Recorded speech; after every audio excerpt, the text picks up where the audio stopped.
उसके रोने के अनुसार से हमको पता ही नहीं था कि ये इसमें शामिल है। अच्छा। ऐसे रोती थी ना हाँ। कि हम लोगों को पता ही नहीं चला कि हमारे भाइयों का हाथ है कि हमारे भाई का गला ये कटवाया है। हम लोगों को पता ही नहीं चला। नहीं तो हम उसको हम अपने घर वाले उसको जान से मार डालते यहीं पे कि साले हमारे भाई को मारो तो हम तुमको भी ख़त्म कर दूंगा। औरत तो दूसरी मिल जाएगी लेकिन भाई दोबारा नहीं मिलेगा। सबसे छोटा था महेश भाई, वैसा वैसा भाई नहीं पाऊंगा। नहीं, हमको नहीं भरोसा था कि हमारी लेकिन ऐसा हमारी होगा। भाई हुई कि हमारे भाई के गला कटवाया है। आरोपियों के बारे में उनको कड़ी सजा होना चाहिए। जैसे हमारे भाई के जान गया है वैसे उन लोगों को जान आना नहीं चाहिए। उनको चाहे फांसी की सजा दे चाहे उम्र कैद कर दे। नमस्कार दोस्तों, दर्शक न्यूज़ 24 में आप सब लोगों का बहुत बहुत स्वागत है। अभी इस वक्त हम उत्तर प्रदेश के सुल्तानपुर जिले के चांदा थाना क्षेत्र के अंतर्गत किंदीपुर गांव में मौजूद हैं, जहां पर बीते दिनों 3 सितंबर की बात है। गांव से महज कुछ दूरी पर महुए के पेड़ के नीचे महेश नाम के एक युवक की लाश मिलती है और लाश की दशा ऐसी होती है कि जो भी उसको देखता है वो सहम जाता है, डर जाता है कि आखिरकार किसने इतनी बड़ी निर्दयता दिखाई है। महेश ने किसका क्या बिगाड़ा था जिसने इतनी बेरहमी से इस घटना को अंजाम दिया है। दोस्तों, धीरे धीरे करके ये बात गांव तक फैलती है, गांव से होते हुए पूरे क्षेत्र में जाती है और क्षेत्र से होते हुए पूरे जिले में चर्चा का विषय बन जाती है। इसके बाद अब इस कत्ल को लेकर पुलिस को जैसे ही सूचना मिलती है, पुलिस मौके पर पहुंचती है और बॉडी का पंचनामा कर पोस्टमार्टम के लिए भेज देती है। अब पुलिस को इंतज़ार था कि दरअसल इस कत्ल का पूरा खुलासा किया जाए कि इस कत्ल को किसने अंजाम दिया, किसने इतनी बेरहमी से इस व्यक्ति का कत्ल किया। लोग बाग अब इस पल का इंतज़ार कर रहे थे कि आखिरकार पुलिस कब खुलासा करेगी। उधर पुलिस बॉडी का पंचनामा कर पोस्टमार्टम के लिए भेज देती है और इधर जो मृतक की पत्नी होती है वो अपने परिवारीजनों के साथ बैठकर इस तरह से रोती है, इस तरह से रोती है कि जो भी उसकी इस करुण क्रंदन को सुनता है उसका कलेजा सिहर उठता है। दरअसल अब उसका पति नहीं रहा तो वो बेचारी किस तरह से रो रही है। लेकिन दोस्तों, जब इस पूरे घटनाक्रम का खुलासा होता है पोस्टमार्टम के बाद, वो बेहद चौंका देने वाला होता है। पुलिस अब इस पूरे घटनाक्रम को लेकर जांच पड़ताल कर ही रही होती है कि एक तथ्य उभर कर सामने आता है कि इस पूरी घटना को अंजाम देने वाला व्यक्ति कोई और नहीं बल्कि मृतक की पत्नी खुद है। उसने ही अपने प्रेमी के साथ मिलकर इस बड़ी वारदात को अंजाम दिया है। अब लोग बाग जैसे इस बात को सुनते हैं उनको कुछ देर तक तो भरोसा ही नहीं होता है कि बताइए, इतना सीधा साधा वो लड़का और साथ ही उसकी पत्नी भी इतनी सीधी सादी कि कभी उसकी कोई शिकायत या शिकवा गिला घर वालों को सुनाई नहीं दिया था। लेकिन अचानक एकाएक जब उसके बारे में इतना बड़ा खुलासा होता है तो लोगों के पैरों के नीचे से जमी खिसक जाती है। लोगों को भरोसा नहीं होता, एक पल के लिए लोग स्तब्ध रह जाते हैं कि दरअसल ये पत्नी जो आज तक 18 साल हो गए शादी के और इसकी आज तक कोई शिकायत ना सुनने को मिली, लेकिन शिकायत मिली भी तो इतनी बड़ी कि लोगों को सुनकर उसकी बात पर भरोसा नहीं हो रहा था। अब दोस्तों, मृतक महेश के बड़े भाई इस वक्त हमारे साथ हैं, इनसे जानने और समझने का प्रयास करेंगे कि दरअसल क्या कुछ पूरा मामला था और कैसे इस घटना को अंजाम दिया जाता है, कब इनको पता चलता है, क्या कुछ पूरी कहानी है। आइए इनसे जानने और समझने का प्रयास करते हैं। क्या नाम हुआ आपका? राम कैलाश। राम कैलाश। लगभग कितने वर्षों पहले शादी हुई थी भाई की आपकी? 18 साल हो गया। 18 साल। हम्म। अच्छा, हिंदू धर्म में रीति है कि अग्नि के 7 फेरे लेकर विवाह के बंधन में लोग बंधते हैं हाँ। और अग्नि को साक्षी मानकर 7 जन्मों तक साथ जीने और मरने की कसमें खाते हैं। हाँ। लेकिन ये जो वारदात सामने आई है इस पर तो हम बाद में बात करेंगे, लेकिन सबसे पहले हम ये जानना चाहेंगे कि किस दिन की बात है, कब ये आपको पता चलता है, इस पूरे घटनाक्रम को आप विस्तार पूर्वक बताएं। ये घटना गुरुवार को हुई है। हाँ, 3 सितंबर। गुरुवार को हाँ। हमारा भाई दोपहर तक गांव में गया, काम किया। हाँ। 12 बजे तक काम किया, उसके बाद आया। हाँ। हाँ। हमने उससे बोला कि भैया कहाँ गए थे? बोला कि गांव में गया था वो सेठ के घर साफ करने। तो हम कहे चलो कोई बात नहीं, कहें दूसरे टाइम का काम नहीं है। तो आया, नहाया धोया, खाया। खाने के बाद बोला कि तब इसके बाद हमने चला गया धान के खेत निराने, घास छोड़ वहाँ। अच्छा। तो वहाँ से 6 बजे आया। 6 बजे आया तो हमसे मानिक भाई से न भेंट हुआ, न उससे घर से कोई वो मतलब था। मानिक मैं सबसे बड़ा हूँ, उतना आना जाना नहीं था, माँ से खबर पूछ लेता था, बच्चे से पूछ लेता था। उसके बाद जब साहब हमने आया 8:30 बजे हमने खाना खा के लेट गया। हमको कुछ नहीं पता है। रात में? रात में, हाँ। रात में 8:30 बजे आप खेत से काम करके आए और अपना लेट गए? 8:30 बजे खाना खा के लेट गया।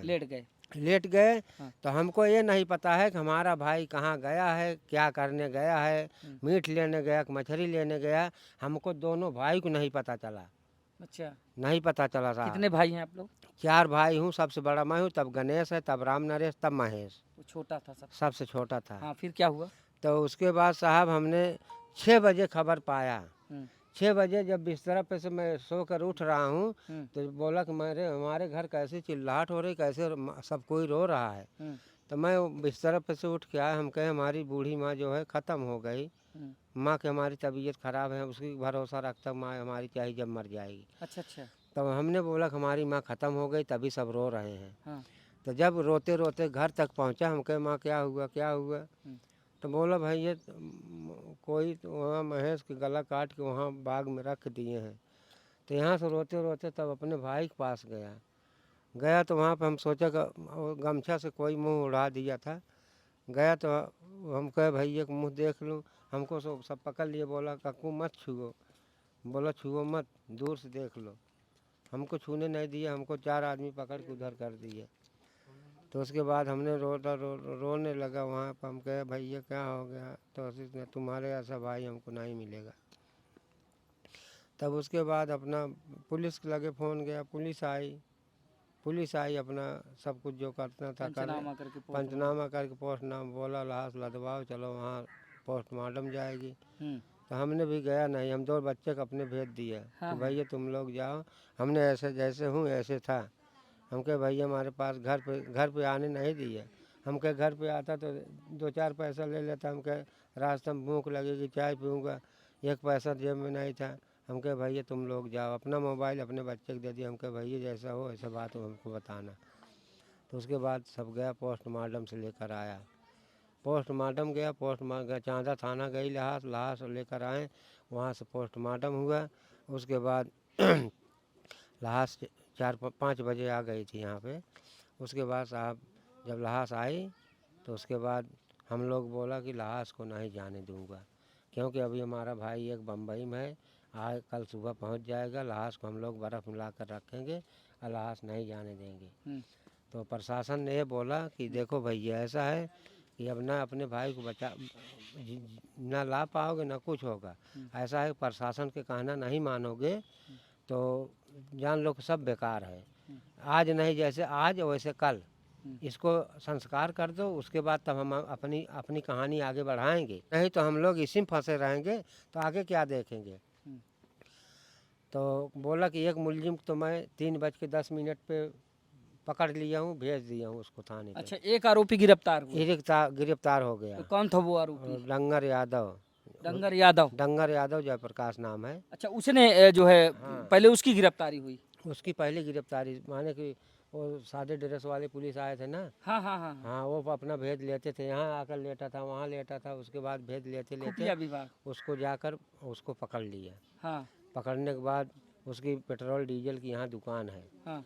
डंगर यादव को उसके बाद उसकी जब बाँह पकड़ लिया तो उसके बाद बोला साले शटर गिराओ, और तुरंत ले जाके 2 आदमी उसको गाड़ी में झोंक के बोला ले वहाँ थाने पे ले जाने लगा। तो जब थाने पे ले जाने लगा तो वो बोला कि साहब हमको मारो मत, मैं सारी बात बताऊंगा। हमको मारो मत, मैं सारी बात बता देता हूँ। अच्छा। कैसे कैसे नतीजा हुआ है। हाँ। तो वो सारी बात अपना बताया। अच्छा, फिर क्या बताया वो बताया अपना कि जैसे जैसे कांड किया था वैसे वैसे वो सब कुछ पुलिस वालों से बताया। क्या बताया वही जाना हम उसको नहीं पता है क्या बताया। हाँ कि क्या कैसा किया हो कैसा नहीं, वो पुलिस वाले से बताया, हमसे नहीं बताया। हम तो यहीं पे थे, वो तो गाड़ी में लेकर रास्ते में पूछता चला गया। हाँ, अच्छा, उसके बाद यहाँ घर में रोना पिटना मचा था। घर में तो रोना सब पीटना क्या, हमारे वहाँ भयाहू भी आपकी खूब रो रही थी खूब। खूब रो रहे थे। माने कि हम लोगों को उसके रोने के अनुसार से हमको पता ही नहीं था कि ये इसमें शामिल है। अच्छा। ऐसे रोती थी ना हाँ। कि हम लोगों को पता ही नहीं चला कि हमारे भाइयों का हाथ है कि हमारे भाई का गला ये कटवाया है। हम लोगों को पता ही नहीं चला, नहीं तो हम उसको हम अपने घर वाले उसको जान से मार डालते यहीं पे कि साले हमारे भाई को मारो तो हम तुमको भी ख़त्म कर दूंगा। लेकिन साहब हम लोगों को महसूस नहीं हुआ जिस तरह वो रोती थी। मतलब जिस हम तरह उसकी पत्नी रो रही थी, हाँ, किसी को आभास ही नहीं कि ये इतनी बड़ी घटना कर सकती। अभ्यास नहीं हुआ, अभ्यास नहीं हुआ साहब। अच्छा, ये जो बात निकल कर सामने आ रही कि प्रेम प्रसंग का मामला था, जो डंगर यादव नाम का व्यक्ति था उसी से इसका प्रेम संबंध था, ये वो बात सही? साहब ऐसा है ना कि माने कि वो आता जाता था, मैं भी देखा हूँ एक दो बार, हाँ हाँ लेकिन ऐसी बात हमको शंका नहीं हुआ है। हाँ। हम अपने माँ से पूछा कि माँ वो फला आदमी घर पे आया था, क्या करने आया था? लेकिन साहब यही है कि वो दो काम करता था, उधर उसके डीजल पेट्रोल की दुकान थी, इधर वो बिजली के काम भी करता था। तो मैं माँ से पूछा, माँ बोली कि भैया वो मीटर ख़राब हो गया था, उसका तार कट गया था, आया था बिजली बनाने। तो हम उसी पर हम संतोष, हम कहे भाई वो जिसका घर का बिजली बिगड़ेगा तो वो आखिरकार तो मिस्त्री बुलाएगा अपना वो अगर बना। मान लीजिए प्रेम प्रसंग नहीं था तो फिर पत्नी इस केस में कैसे शामिल हो गई उसके साथ? अब पता नहीं, अब उसको वो जाने हमसे इतनी इतनी बड़ी मैं किसी के घर पे नहीं बैठता। बोला मैं जेठ बड़ा हूँ। हाँ हाँ। अच्छा बताओ, हमारी छोटी भाई की औरत है, उसके सामने मैं खुलेआम बिल्कुल, पहुँच जाए? बिल्कुल, वो नहीं। खटिया बैठी एक मुँह खोली कैसा है। सबसे बड़ा हमको लिहाज है। अगर अच्छा, हम जब ये बात सुनी आप लोगों ने तो आप लोगों को भी भरोसा नहीं हुआ होगा एक मिनट के लिए? नहीं, हमको नहीं भरोसा था कि लेकिन हमारी ऐसा हमारी होगा। भाई हुई कि हमारे भाई के गला कटवाया है, और जाना। बाद में पुलिस गिरफ्तार की हाँ तो महिला ने अपना जुर्म कबूल किया। हाँ, नहीं जुल्म नहीं किया। हाँ वो माने कि पुलिस वालों जब वहाँ से पोस्टमार्टम सलाह आई, जब हम लोग वहाँ गया कफन दफन करने, हाँ तब जाकर का कही जाता है, तब जाकर जब उसको गाड़ी में पुलिस वाले बैठा के लेकर भागे, तब जाकर पोल खुला कि नहीं इसका औरत कहाँ था, तब हम लोग पता पाया। जो कहते हैं वो सबसे छोटा भाई था आप लोगों का, बहुत हाँ, लाडला। सबसे छोटा था महेश भाई। वैसा वैसा भाई नहीं पाऊँगा वैसा भाई अब नहीं मिलेगा। मैं। औरत तो दूसरी मिल जाएगी लेकिन भाई दोबारा नहीं मिलेगा। अच्छा, अब इस घटनाक्रम को लेकर क्या चाहते हैं आप लोग? कितने बच्चे हम हैं? कुछ नहीं चाहते हैं, हम चाहते हैं कि जो 3 बच्चे हैं, तीनों बच्चे के जीवन बिताने के लिए सरकार से कुछ दिला दीजिए बस, कि उनका जीवन बसर हो जाए। क्योंकि अब कोई है नहीं, हाँ हाँ। आगे पीछे कोई नहीं है। अब हमारे 7-8 बच्चे हैं, हम अपना बच्चे जिलाऊंगा, उसको संभालूंगा, उसको संभालूंगा। मैं अपने से परेशान हूँ तो दूसरे कैसे देखूंगा, कितना और दिन इन देखूंगा। आरोपियों के बारे में क्या चाहते हैं? आरोपियों के बारे में उनको कड़ी सजा होना चाहिए। जैसे हमारे भाई के जान गया है, वैसे उन लोगों को जान आना नहीं चाहिए। उनको चाहे फांसी की सजा दे, चाहे उम्र कैद कर दे। अच्छा, आए दिन इस तरह की घटनाएं महिलाओं की देखने को मिलती हैं, तो क्या मैसेज देना चाहेंगे कि क्या ऐसी घटना करना उचित है या फिर महिलाओं को कुछ नहीं उचित है, कुछ नहीं क्या है। कहना चाहेंगे महिलाओं को जो देख रही हैं आपको? देख रहे हैं क्या, अब उसमें क्या हम कैसा ना बताएं। करें? ऐसा क्या करें, हम तो हमारा कहना यह है कि जैसे सब औरत है, सब औरत में 90 औरत को सही मान लो, 10 औरत को उसमें गलत मान लो, कि 10 औरत ऐसे हैं कि वो गला भी कटवा सकती हैं, लेकिन 90% औरत अपने पति को ऐसा कोई नहीं करेगा। क्योंकि अपना पति भगवान होता है। अपने पति के लिए आदमी माने कि चौथ पूजा करती है कि हमारी पति की उम्र और लंबी हो। ऐसा कोई संस्कार उसके अंदर नहीं था, पढ़ी लिखी औरत नहीं थी। हाँ, जो पढ़ा लिखा आदमी है उसके अंदर बुद्धि विवेक रहेगी। पढ़ी लिखी थी? पढ़ी लिखी नहीं थी। अच्छा, नहीं, अभी रुकिए। कुछ नहीं थी। तो दोस्तों, ये थे मृतक महेश के बड़े भाई, और इनसे हमने जानने और समझने का प्रयास किया कि दरअसल बीते दिनों 3 सितंबर को महेश की कैसे कत्ल किया जाता है, और कत्ल करने वाले जो आरोपी होते हैं स्वयं उसकी पत्नी और उसकी पत्नी का प्रेमी होता है डंगर यादव। इन दोनों लोगों ने मिलकर इस पूरी बड़ी घटना को अंजाम दिया था। उसके बाद ये आरोपी, अभी पुलिस ने इनको गिरफ्तार कर जेल भेजने का काम किया है, लेकिन पीड़ित परिवार का लगातार कहना है कि जिस तरह से हमारे भाई की इन लोगों ने जान ली है और हमारे मृतक भाई के 3 बच्चे हैं, उनकी प्रशासन मदद करे। साथ ही यूपी सरकार से निवेदन है कि उनकी मदद करें ताकि उनका जो आगे का आने वाला भविष्य वो अच्छे से गुजर सके। फिलहाल दोस्तों इस तरह की तमाम घटनाएं ऐसी ऐसी देखने को मिल रही है, चाहे वो मेरठ की मुस्कान रस्तोगी की कहानी हो या फिर इंदौर की सोनम रघुवंशी की कहानी हो। आए दिन पत्नियों की ऐसी ऐसी वारदात देखने को मिलती रहती है।